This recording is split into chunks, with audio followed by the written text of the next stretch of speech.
ऐसा बहुत कम सुनने को मिलता है कि कोई स्टार्टअप 1.5 साल में 0 से 2100 करोड़ तक पहुंच जाए। हमने आपको अपनी स्टार्टअप वाली वीडियो में बताया था कि कैसे एक स्टार्टअप जन्म लेता है और कैसे एंजल इन्वेस्टमेंट और वेंचर कैपिटलिस्ट इन्वेस्टमेंट के दम पर ग्रो करता है। 95% स्टार्टअप शुरू होने के 2-3 साल के भीतर ही इन्वेस्टमेंट की कमी से बंद हो जाते हैं। लेकिन व्हाइट हैट जूनियर की किस्मत में कुछ और ही लिखा था। इंजीनियर से योगा टीचर बने करण बजाज ने भारत के उभरते एजुकेशन स्टार्टअप इकोसिस्टम में अपनी हिस्सेदारी दर्ज कराने के लिए एक बहुत ही स्मार्ट तरीका निकाला, और वह था स्कूल के बच्चों को कोडिंग सिखाना।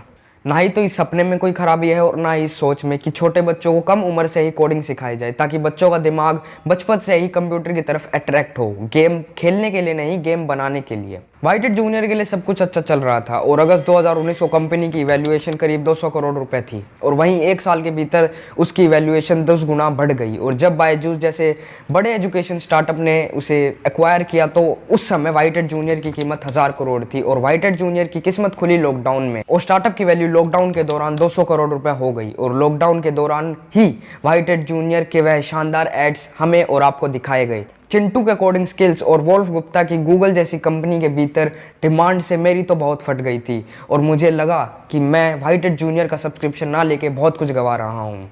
और साथ ही साथ उन आईआईटी के डैशिंग डूड्स की भी चिंता बढ़ गई होगी, और यार वो बेचारे सोच रहे होंगे कि हमने 2 साल कोटा में बर्बाद किए, फिर 4 साल आईआईटी में बर्बाद किए, और ये छोटे छोटे बच्चे व्हाइट हैट जूनियर के सब्सक्रिप्शन लेके घर पे पढ़ के कोडिंग सीख रहे हैं, और इनकी जॉब लग रही है 20-20 करोड़ की और हमारी 10-15 लाख की।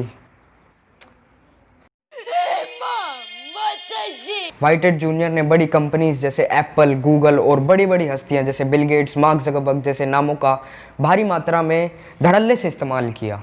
व्हाइट हैट जूनियर की कई एड्स तो बैन भी कर दी गई। देखिए, ना तो कोडिंग सीखना बुरा है और ना ही सिखाना। व्हाइट हैट जूनियर एक शानदार शुरुआत है और अच्छे बिजनेस मॉडल के साथ उतरा एक बेहतरीन स्टार्टअप है, लेकिन औकात से ज़्यादा कमाने की चाह में और लॉकडाउन का भरपूर फायदा उठाने के लिए व्हाइट हैट जूनियर ने मार्केटिंग की सारी हदें पार कर दी। अपनी एडवर्टीजमेंट में भयंकर से भयंकर झूठ बोले, लोगों को अट्रैक्ट करने के लिए बड़े से बड़े सेलिब्रिटीज़ का इस्तेमाल किया गया, लेकिन टीचर्स की क्वालिटी और क्वालिफिकेशन पर बिल्कुल भी ध्यान नहीं दिया गया, जो कि भारत के ऑलमोस्ट सभी स्टार्टअप में कॉमन है। व्हाइट हैट जूनियर को ग्रो करना ही था, क्योंकि वह जिस बिजनेस मॉडल के साथ आगे बढ़ रही है वह इन फ्यूचर बहुत ही ज़्यादा काम आने वाला है, जो कि है कोडिंग। और यार आने वाले वक्त में हर पेरेंट चाहेंगे कि उनका बच्चा कोडिंग सीखे, वोल गुफ्ता बनने के लिए नहीं, इसलिए ताकि उनका बच्चा जब आईआईटी जाए तो उसे शुरुआत से शुरू ना करना पड़े। देखो, WhiteHat Junior was suppose to grow and it will grow eventually, लेकिन अपनी घटिया मार्केटिंग टैक्टिक की वजह से आज व्हाइट हैट जूनियर उन बच्चों से गालियाँ सुन रहा है जो उसके पोटेंशियल क्लाइंट बन सकते थे। व्हाइट हैट जूनियर, आपने अपने पैरों पर खुद कुल्हाड़ी मारी है, और यार आपकी मार्केटिंग टीम ने हगते वक्त सोचा भी नहीं क्या थोड़ा ढंग से हग लिया जाए।